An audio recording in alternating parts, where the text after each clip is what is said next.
Welcome to the Florida Capital Connection. My name is Andy Cordy. I'm the president and publisher of Florida Trend magazine, and I'm your moderator this morning. So let's get started. Now, the parts of the world that are growing the way we were growing in the 50s and 60s is Asia, it's the Pac Rim, it's the Middle East. We need to compete there. We have the infrastructure and the competitive advantage to be able to do that. And I would like to see America become the manufacturing leader of the world again, and to export our products to the parts of the world that are growing rapidly and will for the next 30 or 40 years. Florida is a perfect place from which to launch that initiative. One thing we can do a better job is in all of our education, whether it's K-12, state college, universities, have a bigger focus on science, technology, engineering, and math, and we're going to. We've got to make sure that Florida companies and the United States, we're competing. I mean, whether we like it or not, we are competing. When we all shop, whether it's as a retail basis or a corporate basis, we say if the product is comparable, it goes to price. And if it goes to price, we cannot have higher corporate taxes. We cannot have more regulation. We cannot take longer to permit. We cannot have more litigation risk. If we do, we will lose. So what we're doing in Florida, we're going to make sure that in the United States, we're going to make sure we're the number one place to do business. It's going to be a slam dunk. If you think about doing business here, in the United States, you're going to be doing it in Florida. How important have capital markets been to the growth of your business, and has capital been available to you? One of the executives of Home Depot said, "We'd like you to buy this particular company." We had no money. I mean, almost zero. We were forced to go public, and we sold half the company in 1995 through the capital markets and raised money. And because of that raise, we were able to get, I guess, a head start. And without that, we wouldn't have been here today. We were able to tap the capital markets, the bond market, and floating our bond issues and at yields that were incredible, or secondaries in the capital markets.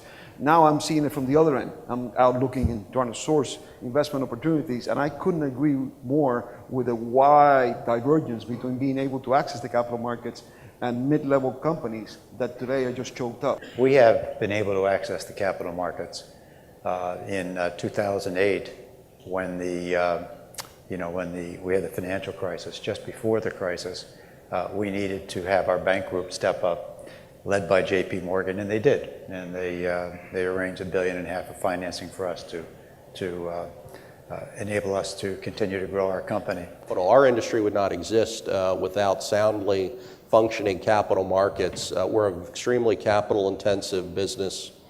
Since we went public, or since we raised our first private equity, we've financed and refinanced over $12 billion of money in the capital markets. So we clearly need sound, predictable capital markets. Education is clearly, if we don't do education right, we're not going to grow. But we cannot have trillion-dollar deficits. The state of Florida now has better credit rating than the federal government. I mean, we balance our budget. I mean, it's not easy. Walk in with almost a $4 billion budget deficit, but you do it. We stopped growing debt. The state had been growing debt for 20 years, over $1 billion a year. This is the first year we paid down debt. That's exactly what the federal government is going to have to do. They've got to reduce the corporate tax rates, reduce regulation, and we cannot have trillion-dollar deficits. We cannot have deficits, or we're going to eat up all the capital. There won't be capital for the private sector.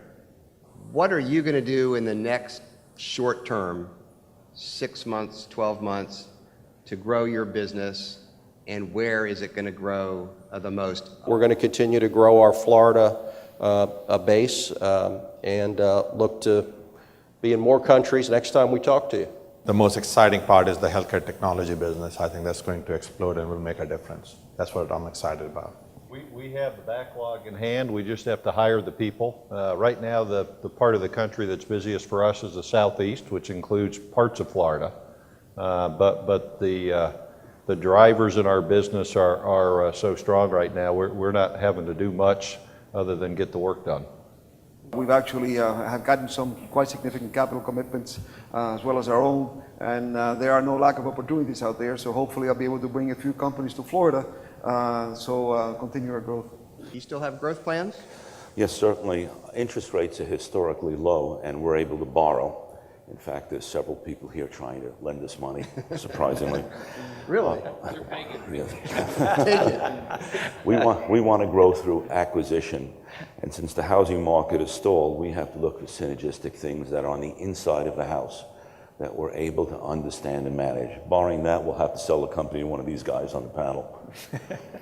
But we're going to continue to grow. We're going to continue growing our business in Florida, and I think within the next year, perhaps we'll be outside of Florida as well. Healthcare should be one of the primary industries in Florida, given the demographics and the opportunities. So I think a tremendous opportunity for all of us that are forward-thinking. Just several weeks ago, we got FDA approval on a new material that we're going to be manufacturing lenses with. We're very excited about that. And then the expansion of the technology platform to drive new products in existing business. Again, thanks for everybody that's not from Florida coming. You'll be here eventually. You can see that if you're in Florida, you're very successful, as we can see with all these companies up here. And if anybody has any ideas of how to make this a better place to do business or to live, I'm open. And but we're going to clearly continue the process of making this the #1 place in the world to do business. And thanks for the opportunity to be here. Thank you, Governor and panel. Please give them a warm thank you.